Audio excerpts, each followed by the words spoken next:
we have Coco Keller. Hi, Coco. Hi, I'm Koko, and this is my mother's bag.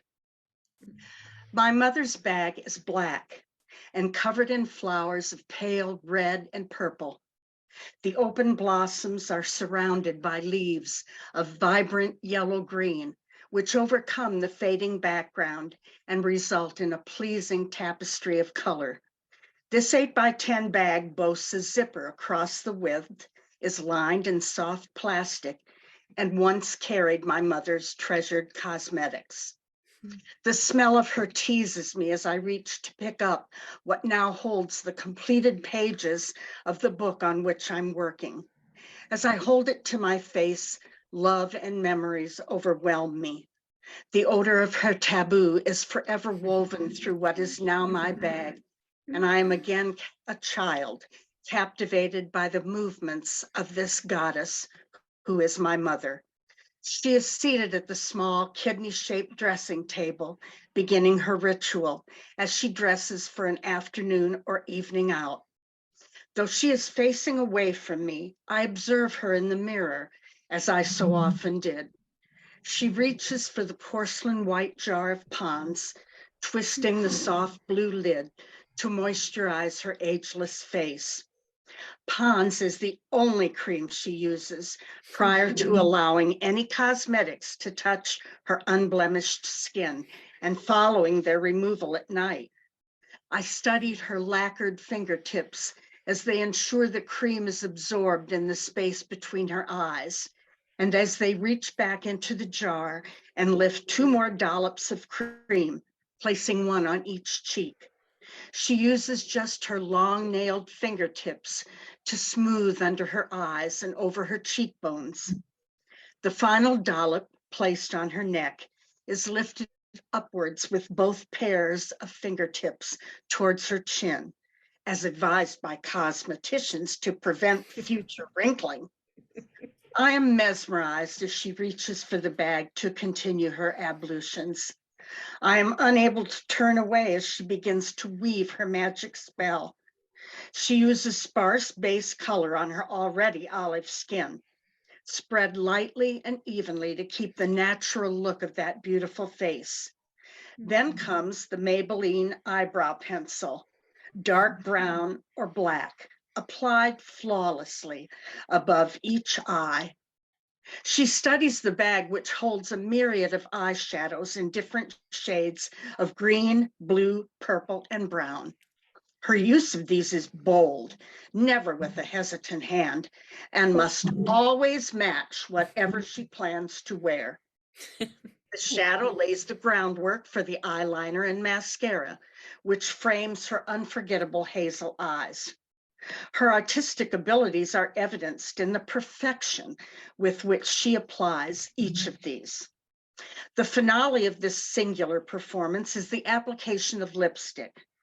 No one, especially not me, could ever duplicate either the method or outcome of this stage of the magic.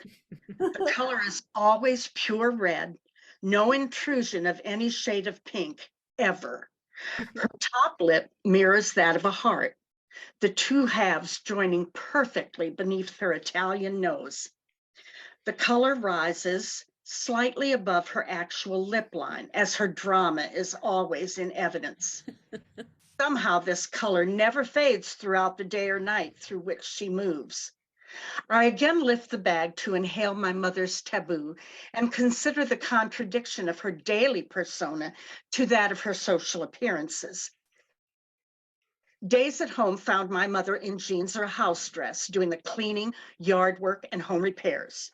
She was not a spoiled beauty queen, but beauty queen she was when appearing with my handsome father at the little country club to which they belonged. At Lakeside to attend a dinner or a dance, she dressed in the most well-designed and fashionable outfits, purchased by him when they were on sale at Anderson's, our town's most exclusive shop.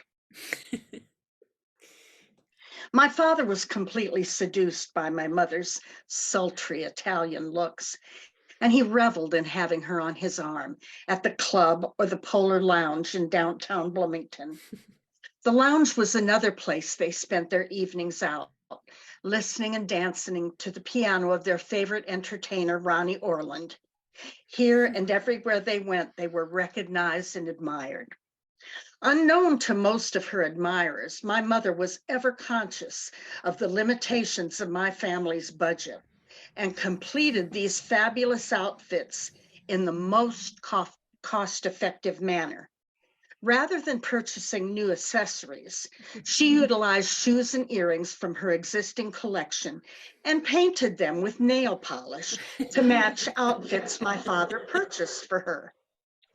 This solidified my belief in her gypsy origins. As my memories of her envelop me, I observe my own hands holding the marvelous bag. They are unkempt and the nails short and uneven. Mom's fingernails were her obsession. She always wore rubber gloves to complete any household task, from washing dishes to digging ditches. Her nails were always long and perfectly shaped.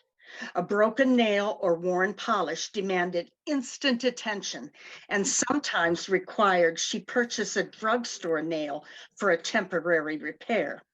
In later years, her evenings were spent filing and updating the polish to maintain constant perfection.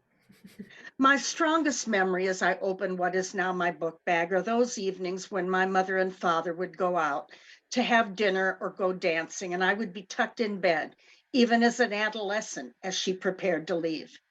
That sweet smell of taboo would envelop me as she leaned over, kissed me, and told me she loved me. How wonderful I found those good nights and how they hastened my comfortable sleep.